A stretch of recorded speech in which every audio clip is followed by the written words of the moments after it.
Hello my dear students, myself Dr. Sandipan Talukdar, Assistant Professor of Zoology, Durgapur Government College, and today I will be discussing common Indian snakes and management of snake bites. Snakes are possibly one of the most misunderstood animal in the entire animal kingdom. As we know, almost all of us get very tensed whenever we see a snake around us.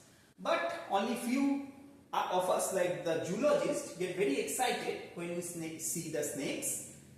However, the snakes have been a very important part of our culture, mythology, heritage and tradition for many centuries.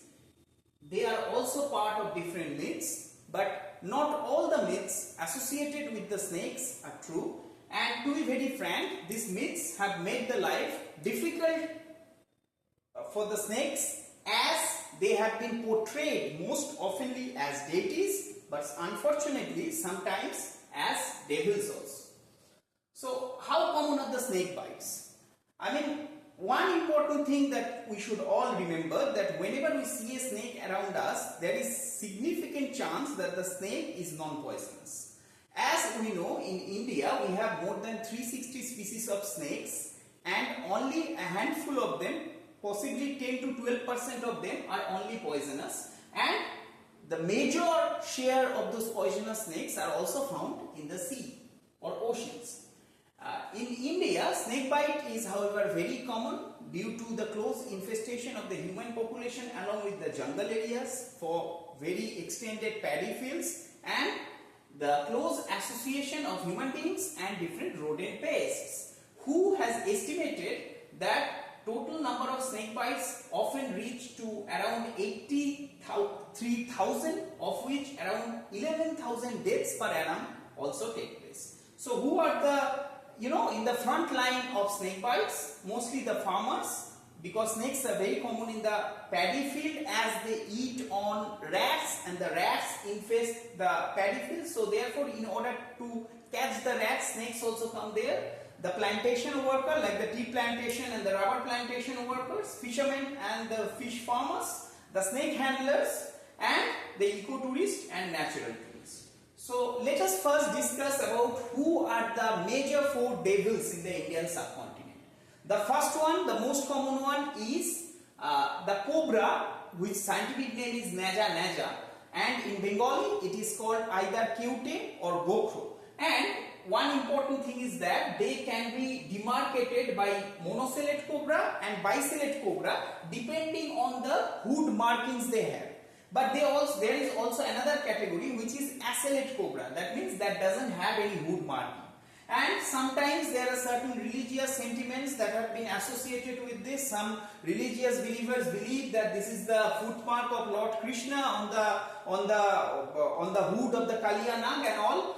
And they also have these fangs or the poison glands, as you can see around here, and they are very common in the Indian region and possibly one of the most commonly seen poisonous snakes in Indian subcontinent. The next group are kraits. Now, there are two common types of kraits that we can see around us. One is Bangarus caeruleus and other is Bangarus fasciatus.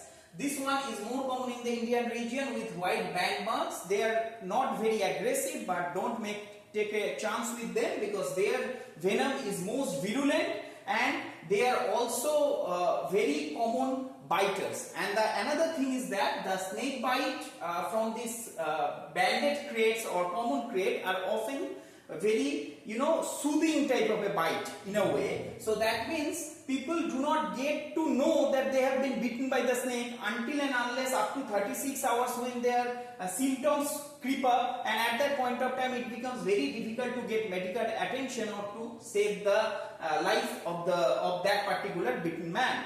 So therefore, in North Bengal, these snakes are more often called in Bengali gham chata shark. And they are also nocturnal, and people who sleep on the floor of the huts are in the front line of the damage. And then the third group are the vipers.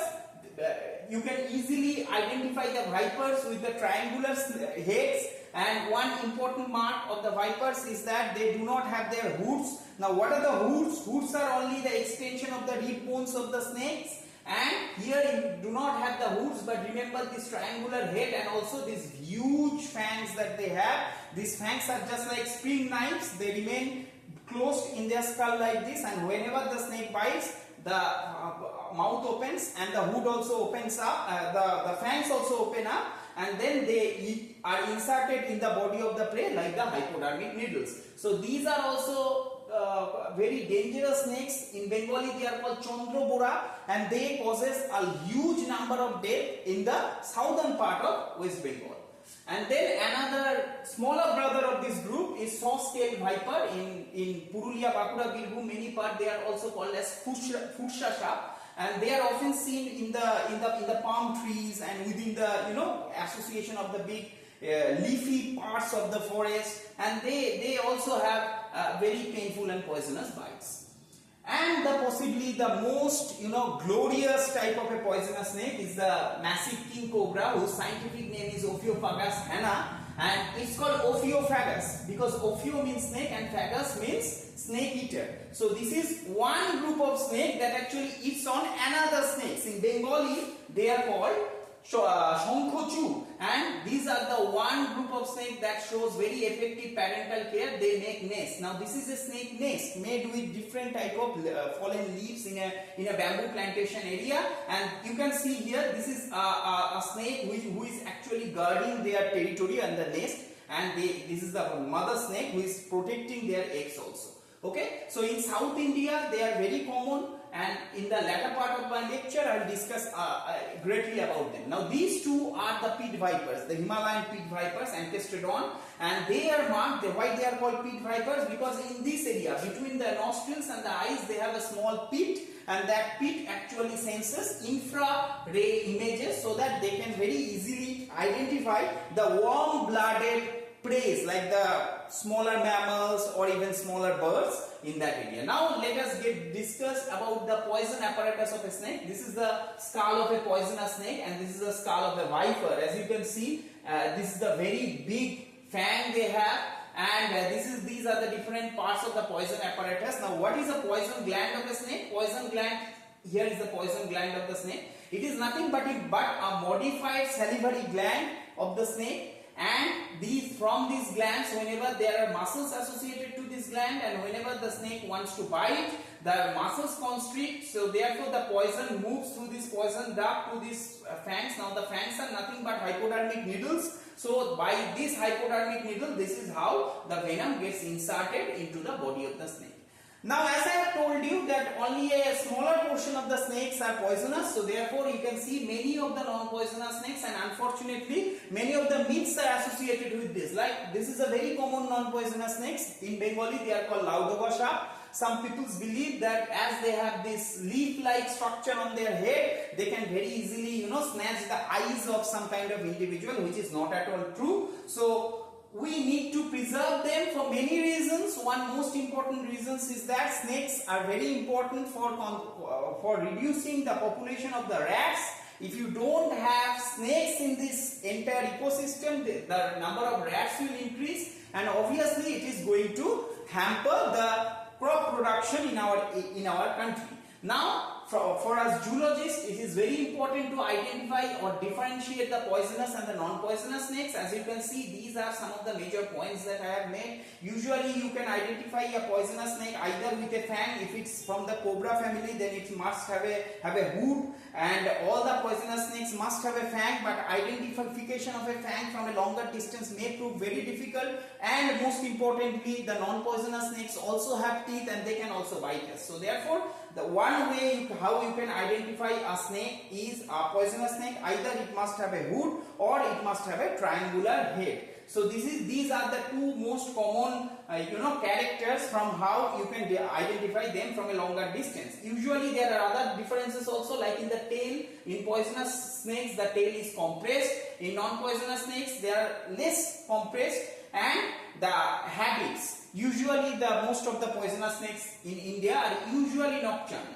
Now this is the classification of the different type of poisonous snakes that you different types of snake as you can see around. As I have told you about the loreal pit in the pit viper, this is the eye of the snake, this is the nostril, and this is the in between loreal pit. Now identify this particular pit as a very important taxonomical character, because seeing this pit we can very easily identify a poisonous snake. Any non-poisonous snake is not going to have this loreal pit.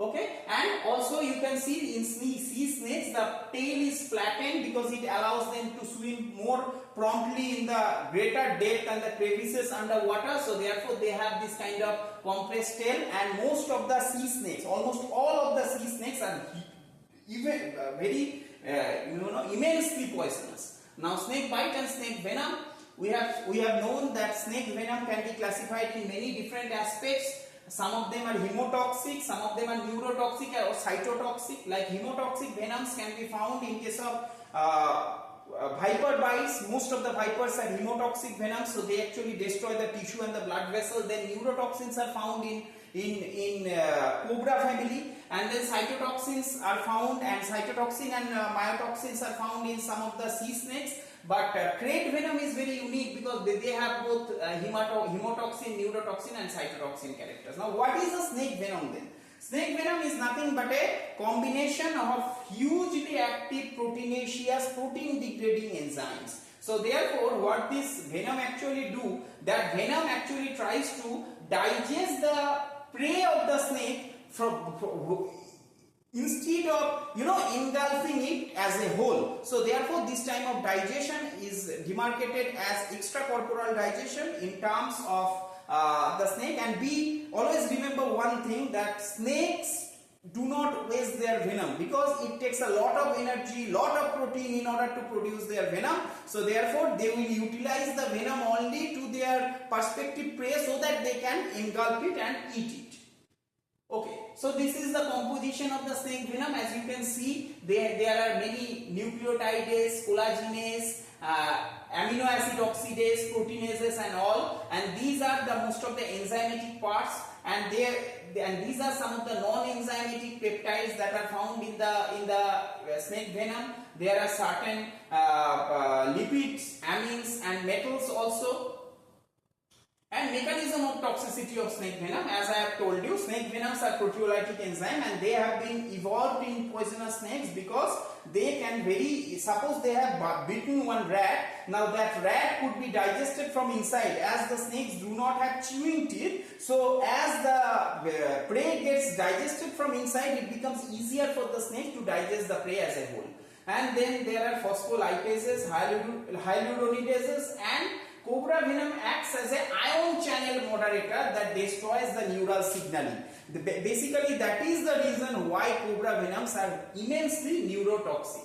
Now, these are some of the images as you can see around here. This is actually the image of a patient bitten with a viper. As you can see, there is a huge swelling in their leg as there is very immense swelling in their leg, as there is accumulation of the tissue fluid, and these are the fang marks from a cobra bite. You can see two fang marks very close together, and usually cobras bite on the leg region. That's why you can see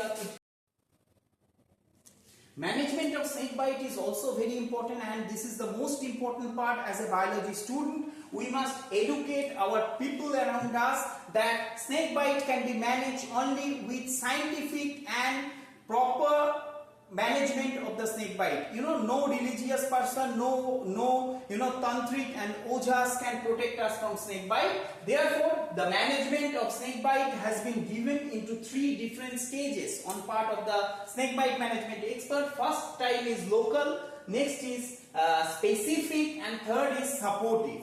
As you can see, first what we can do, we can put bandages on the bitten part of the body so that the venom doesn't spread all through the body very fast. But remember one thing, that bandage should not be in the form of a pressure bandage. It should be mostly in the form of a fracture bandage, as I have shown. So otherwise what would happen, the venom would be restricted to a small part of the body, and it will actually destroy the entire tissues, and which would ultimately lead to limb amputation. Now another important point of snake management is we must do things right. Now how right are for reassurance of the patient. 70% of the snake bites are from non-venomous snakes. So only 50% bites of the venomous snakes are actually harmful to the patient, because as I told, snake knows that the venom is very important. If it cannot engulf a prey, why should it waste its hugely important prey to the hugely important venom to the prey? So therefore they only use it unless it is very important. I is immobilization of the particular limb, so that there is lesser metabolism, lesser blood circulation, and lesser chance of the venom spreading all through the body. GAH means getting to the hospital. Hospitals are the only way where the snake bite patients could be treated. And T is the tell the doctor about the different physiological symptoms, or if possible the morphology or the outlook of the snake, so that the doctor can give us right antivenom. Now here we comes into the antivenom. These are the antivenoms that have been prepared in different scientific institutes as anti-serums against the different type of snakes that we have in the Indian region. But remember one thing, these antivenoms are not given in the form of normal injection. Those are IV injections. In mild cases 5 vials of these are needed, and then in moderate cases around 5 to 10 vials, and then in severe cases 10 to 20 vials could be given, and that should be given on part of the body weight of the patient and considering the different medical and pre-bite history of the patient. And there are certain disadvantages of antivenoms also. One important disadvantage is anaphylactic shock or allergic reaction. If someone is given antivenoms previously, there is a significant chance that that antivenom may not work properly. Pain at joint, pain at injection site, that is also another very important phenomenon. Next is hematoma formation and increase in death. Now these are some of the snake fighters. On the top row we have Sir Romulus Whittaker, who was the main man behind the increase of awareness of snakes in India, even though he was born in USA, but he is very much common to the western part of India, western and the southern part of India, and he is the founder of the Chennai Snake Park, where many of us had visited. He has also set the India's first snake sanctuary in Agumbe, and he is the man with that. And next, this is Austin Stevens, and he is also very popular in Animal Planet and BBC's. He is also another expert of snake bite. So I would like to finish my talk here saying that snakes are very important part in our ecosystem, and also they are very important part of our biodiversity. So we must always take care of the snakes. We must learn about the snakes, because knowledge is our supreme power through which we can do lot of changes in our society. Thank you all.